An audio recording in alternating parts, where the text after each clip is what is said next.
What you are listening to now is the Central Indiana Sports Report podcast number 338.1. My recap and Elijah Poe's, Dave Chanley, and Michelle Garmon's reaction to the IndyCar race at Leguna Seca on Sunday. Race number 15 in the 18 race season. But before we get to all of that, let me tell you our plan going forward with IndyCar. We preview every race after qualifying, and then recap and react to each and every race on the schedule with Elijah Poe, and often, like today, special guests. And midweek, every single week during the season, we have Elijah Poe's IndyCar report. Please join us for that.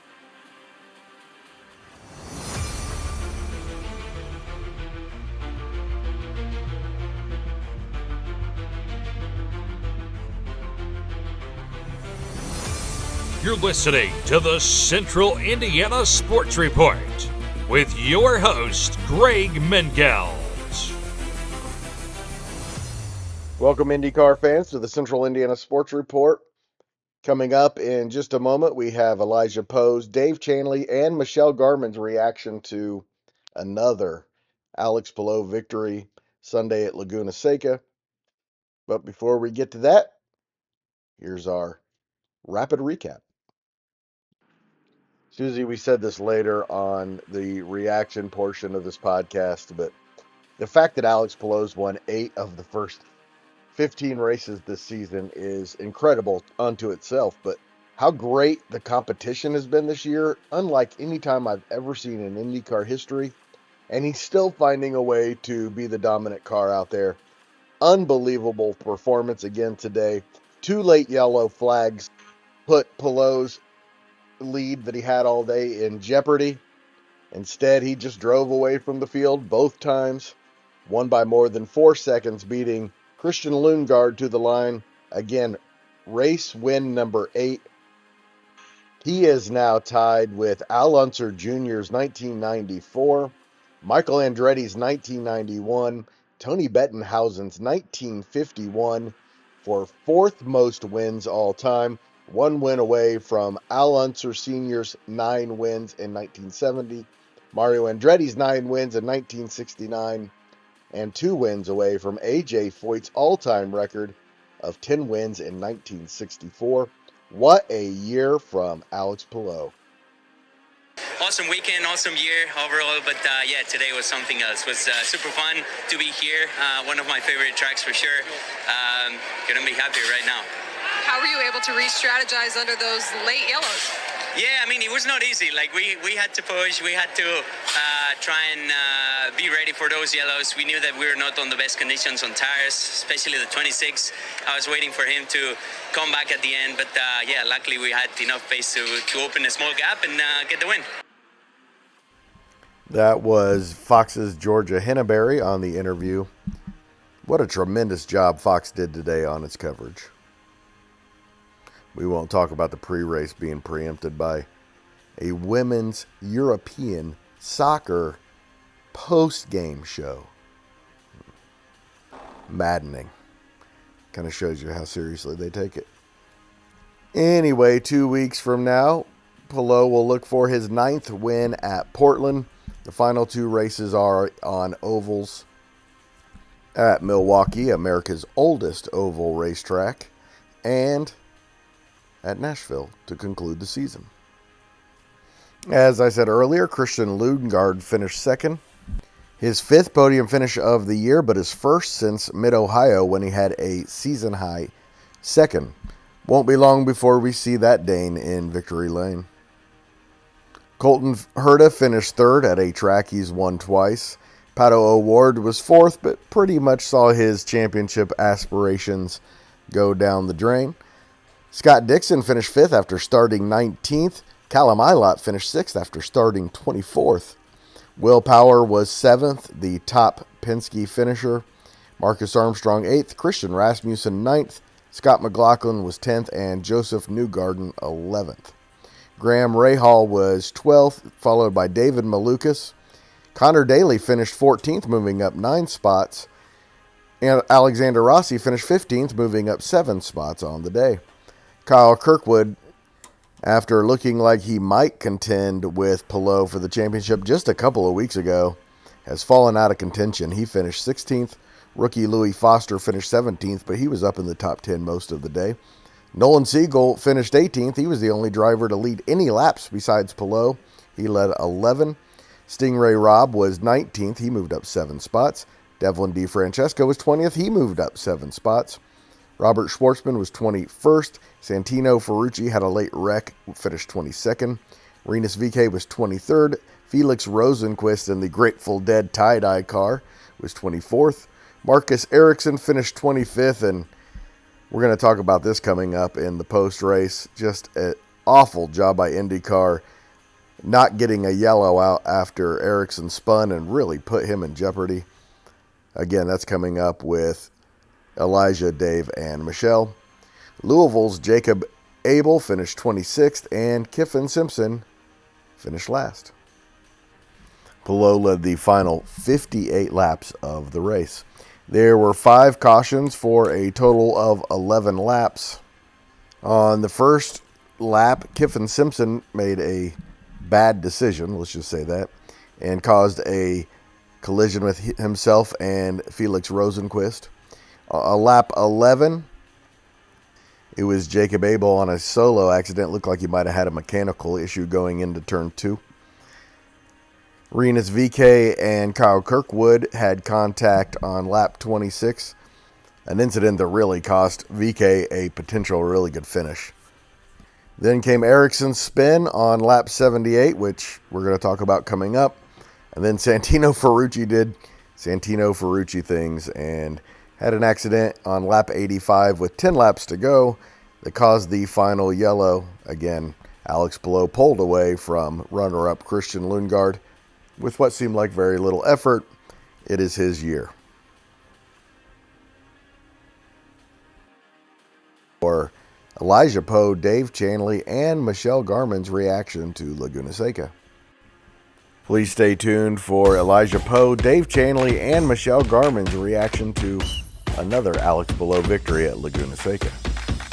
You're listening to the Central Indiana Sports Report with your host, Greg Mengels. And I am joined now by Elijah Poe, Dave Chanley, and Michelle Garmon on the Central Indiana Sports Report to talk about another really good race, although completely dominated by Alex Palou, who I assume that most of this reaction is just going to be an ode to Alex, right, guys? Yeah. I really don't need to say much about him. I'm just thinking this is all race for second. Think the season would be if all we had this year was races for second. Those are good races. It's odd because it's been a really great season to have one guy out in front so much in the standings. It would seem like it would be a boring season, but race to race, they've all been pretty good. Although, again, as Elijah and I said in our pre-race yesterday, Elijah, no matter what the strategy was, Alex Palou was the favorite. That's spot on. No matter how much Fox was calling strategy into question, even though there was a couple restarts late, and in my mind and in everybody else's mind, I think there was no doubt that Alex Palou was gonna win that race. You look at one of his restarts, one of the first cautions. He was able to pull a 2-second gap just off of the restart alone. I just don't know how he does it around Laguna Seca. He's just so dominant around there, and what a weekend for him. Pretty much perfect. Palou was almost perfect, but so is his team. I think that's why he is. Not only is he an outstanding driver and having a dominant season, I mean, he's having that dominant season in part because of his whole crew. I mean, that whole team is just on their A plus game this season. I would agree. It is. It's just a monster season. It's beyond when you just scratch your head and say, is he really that good? But I agree, Michelle. They all are that good. That is just it's the perfect storm of a race team / driver. They execute flawlessly on the pit stops when they need to. Other than the 2 wobbles, the 2 little driving mistakes that Palou made, on that road race that Dixon ended up winning, I mean, the season has been really, really good. You don't see that team or Palou making those kind of mistakes on any type of regular basis. Let's talk about the record 10 wins if Foyt did it in when he did it in 64 and against much less tough competition. Every week, you never know who it's going to be in 2025 IndyCar. Back then, there were 2 or 3 drivers you had to beat for AJ Foyt. Not taking anything away from AJ Foyt's 1964, but what Alex Palou is doing against a loaded field in basically what are identical cars, not exactly, but basically identical cars, is just extraordinary. I think if he gets to 9 wins by the time this season's over, obviously pushing 10 is going to be tough with 3 races left. He has to win 2 races out of those 3. But I think if he gets to 9, you could make a really, really solid argument that this is the best season we've seen in IndyCar. Having 9 wins, winning the 500, being so dominant every single weekend. I think his average finish has to be above 3. I mean, it's got to be in 1 to 3 region. It's just absolutely dominant in this day and age of IndyCar where everybody is so talented. This field's got Colton Herta, Pato O'Ward, Joseph Newgarden, Will Power. I can go on and on. Scott And Dixon. and I can go on and on. And for Palou to be having such a dominant season, it's truly remarkable. Do you think that, I think Palou's biggest competition this year could have come from his teammate if they could just qualify that car better. I mean, that Dixon does what he does, having to do these different type of strategy races, which he is really good at. But it's hard to win when you have when your teammate is qualifying good and is so good. It's unfortunate. I know Dixon has gone on record this year in saying the heavier hybrid doesn't really fit his qualifying pace and how he likes to drive the car. But regardless, he's still able to string these results together. And I think for Dixon, it'll be interesting to see how he's able to learn off of this first full year with the hybrid and take that into 2026. Yeah, really amazing season by Dixon, especially when you talk about the qualifying.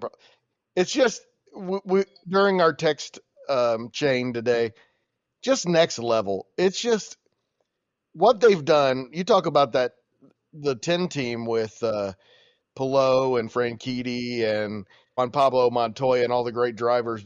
Dixon's been there the entire time almost. It's pretty incredible what they've done. And he's just remade strategy situations that I still don't know how to explain, and no one else has been able to replicate. When he's in 19th place, you assume he's going to end up at the front. And he does. And sometimes you scratch your head as to how. And I was counting the laps, and I thought on that next to last stint, he had to get close to 30 laps, and he did without losing position. I don't know how he does it, but he's a master at it. It's just Dixon being Dixon. The one thing we saw today was he should have had a 4th place finish, and he made a rare mistake, which put him back to 5th. That was a pretty unfortunate mistake from Dixon there at the end, but it's still a stellar result from starting all the way back in the final couple rows there. For him to be able to climb up, it's just truly Scott Dixon. And I think his experience has really put an experienced mentality through Chip Ganassi Racing as a whole, because he's proven he can win from anywhere. And I think that team knows with him and Palou, they can just about do anything they want to. I would like to know how much strategy, how much knowledge, how much Palou gleans from Dixon through the week. When you're as good as Palou and you've got a teammate like Dixon, I mean, you've got the guy to go to and say, help me out here. And I think that's just part of that team. Dixon is really part of Palou's team. A lot of that, too, just goes to the man at the top. Chip Ganassi, he's just fantastic. And when you look back, I can only think of maybe one year, maybe 1.5 seasons where Ganassi hasn't been one of the top 2 teams. Yeah, and that was an engine problem. That wasn't even a team problem. Yeah, it's been immaculate pretty much from the late 90s for Ganassi. Yeah. Been pretty much immaculate since the days of Juan Pablo Montoya and Jimmy Vasser. It's amazing what that team does and how consistent they are. I want to give a shout out again to Arrow McLaren. I think they're starting to really develop, and they could be a team to really deal with next year because they're starting to put some really strong performances together. Yeah, guys, we need to talk about Christian Lundgaard and is he going to be one of the greats? Same today with Marcus Armstrong and Christian Rasmussen both being in the top 10. We got some really good young drivers to challenge Palou and O'Ward. Yeah, it's coming. They're young. They are. They're good, and they're with good teams. Lundgaard is, just at the start of next year, just know he is going to be a factor, and Arrow is going to be a factor. And I think Pato with a fourth place finish, and you have to say, wow, that's disappointing because he needed Yes, to win or for finish sure. second. For But sure. before any race starts, if you say, hey, dude, you're going to finish fourth, that's pretty darn good.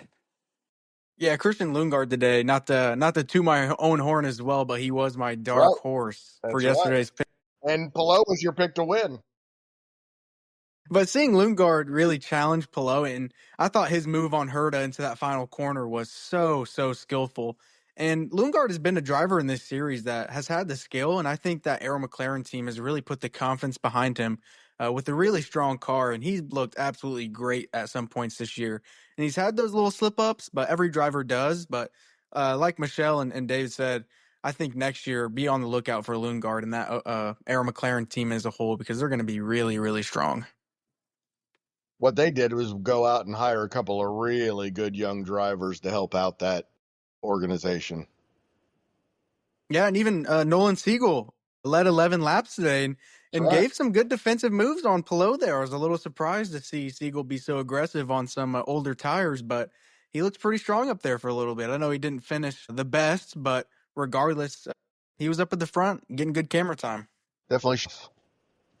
Hats off to Callum Ilott. I mean, this is a team that, for all intents and purposes, does not have what everybody else has, and Ilott. I think Ilott just decided, you know what? I'm beside Dixon here. I'm way back at the start. Maybe we just ought to follow his strategy. Whatever he does, let's Whatever he do. does, follow Dixon. Yeah, and that's How much almost what they fastest he did. is, just follow him. Well, Ilott is he's another really good driver that most people have not really heard of if they don't follow IndyCar a lot. He's really getting better each race. It's a shame he wasn't given a lot of opportunities when he first started out his IndyCar career because I think he just needs a team that is going to give him that confidence and stick with him for a full season. And you're seeing that happen play out with Prema, and he keeps on getting these better. He keeps on getting better and better each week. And today in P6, that is an absolute massive result for like David said, for a team that just straight up doesn't have as much funding as the others. I was going to say, at least Team Penske didn't, at least their drivers didn't crash out today. Well, let's get to Team Penske here in a second, but I want to finish up here on the Ilott thing. Yesterday, Elijah, we said his car had the pace. Something went wrong in qualifying, and I wasn't sure. But you saw at times he was in the low 110s, and during practice, it was clearly one of the best cars there. And once he got to the front, he proved it. He was not out of his depth at all. No, just fantastic. And like I said, I just think he really needed a team to instill that confidence and give him a seat for the full year. And starting down in 24th, climbing his way up to 6th is a fantastic result. And they were like David said, he did pretty much mirror Scott Dixon. But hey, when you have a 6th place result in your team Prema in your first year in IndyCar, you will take it. Late in the race, the Fox booth pointed out that Penske's finish was 7th, 10th, and 11th, which for Penske this year is pretty good, but Penske is not here to finish 3 guys in the top 11. That is not their goal. No, but they have the car all in one piece. They don't have crashed cars today. And I'd be interested to see what happened to Newgarden as well. I feel like he might have gotten the bad luck of a of a caution because he was running up in 4th and 5th pretty much all day. Ending down in 11th is unfortunate for him. But like David and Yeah, he Michelle might said, have. they are going to the next race with both cars intact. And as much as you don't want to be down in the 7th to 11th range, I'm sure it's points they'll take because there's been weekends where they don't have anything. And they really had nothing for the top cars this week, even though they have great drivers. Can you hear me? Just been a mess of an organization this year. Again, they'll reboot and they'll be great next year. There's no doubt about it. You know they will. I think the F of the day, I'm going to throw it out there. The F of the day was the failure to quickly throw the caution on Ericsson. My hat's off to the announcers for blasting IndyCar with the Yes. decision not to throw it soon because that was dangerous. Look, IndyCar and Fox are partners, but it was so obvious they had to. It was so bad. Not only was it dangerous, very, very dangerous, and we said that from the very beginning. He's on the middle of the course where you can't see it. What are they doing? Not only that, but why wouldn't they want to throw a yellow with 18 laps to go and bunch the field? Again, I don't want it to be NASCAR. I don't want them to create the competition. That's not what I'm looking for. But if there's an excuse to throw a yellow, throw a freaking yellow. Yeah, and that one was beyond. That was beyond. That was needed. Yeah, and for listeners, Ericsson was stuck going up towards that climb towards the corkscrew. And so drivers were coming into that really, really hot. And luckily the racing line is on that left side and Ericsson was stuck on that right side. But it's a really bush league from IndyCar for him to be sitting there for what felt like over 30 seconds in a really dangerous spot. It just makes IndyCar look like a series that doesn't have their crap together because the yellow should have flown within 4 or 5 seconds of that happening, and The second it just so happened and he stayed dangerous. on the course, it has to fly. Agree. Just so dangerous, and you don't want IndyCar to be looking like they're a series where they don't know that there's caution on the track. But that is so late. It makes the series look like a joke. Like you just cannot be doing that and expect people to watch and see consistency because that's just disgusting. Michelle, it didn't just feel like 30 seconds. It felt like 30 seconds after everyone in our text group was saying, "Why is there no yellow?" And Townsend and James Hinchcliffe were saying, "Why is there no yellow?" And it was incompetence, Michelle. Exactly. Basically, the Fox crew pretty much said the same thing. I got it, giving him a few minutes to see if he could get it turned, but there was going to be no gap with the way he was positioned. Even if he had been restarted, there was really no safe way for him to come out there without a full course caution. That's right. And IndyCar can see that data as well. They should be able to see that Ericsson engine was not up and running. They should have flown that immediately because that data is sitting right in front of their face. It should have been in a Just fortunate that he didn't get T-boned. Just fortunate that there wasn't a mass injury or a serious injury in that situation. And it made for some really good racing at the end of the race that you got a yellow, and it didn't matter at the front because Palou just ran away from everybody every chance he got. But through the field, it made for a lot of great racing and a memorable race. It did. It did. And I want to give a shout out to Fox for their actual race broadcast. It's been really good. I think they're getting better every week, and they're really getting better at catching the passes and then getting you the different angles of the crashes. And I was really impressed today when they were talking and they had the cutaway car on, and you had it was that very pass, cool. right? It was a great pass, and they immediately cut away from that to get to the pass, and then went full screen with it, and then went later after they were done with that to go back talking about what they were talking about, the fuel stuff with the cutaway car. And kudos to them because I've seen them before in some other broadcasts, like back sometimes with NASCAR, they didn't always cut away like that. I just think they're getting better at their IndyCar coverage every week. They clearly have a really good producer. This might be more of a personal question for you guys, but do you guys like the graphics that they show for like the leaderboard graphics, how things work? Personally, I just think it looks a little messy. Like there's something on the screen all the time. I wish it was a little bit more streamlined because I feel like they've got 1,000 different graphics they show up and I like there's not it. a lot of consistency. Oh, the more information you can give us, the better, I think. I think it's okay. I I was really saying, like when they do the cutaway. I like that when they really do the cutaway and show the car and how it's fueled, the aerodynamics. And when they do things like that, I'm like, it's fascinating to me. I think the sport needed it as well. I like seeing the graphics. I like kind of knowing what driver is on what set of tires, and I really like knowing how much push to pass is left, especially as the race goes on, because then I think it lets you really kind of look out for which drivers and where they're tight, where's the interesting racing going to be.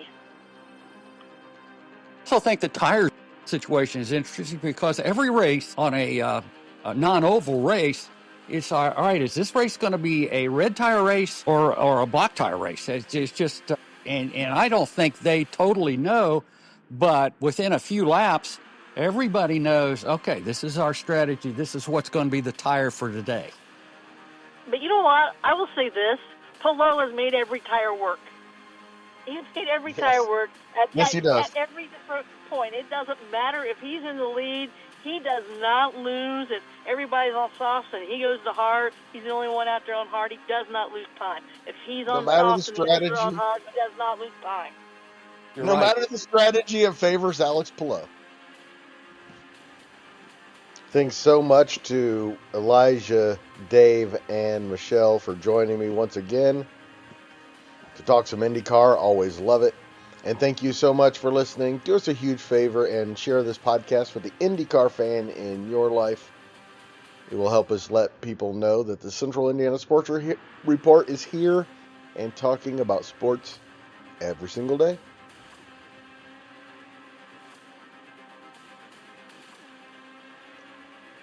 It's like 15 seconds before I get the thing. Do the thing with the thing? Yeah, it's like right now. The Central Indiana Sports Report is a product of ITG Media, and I love you, Susie.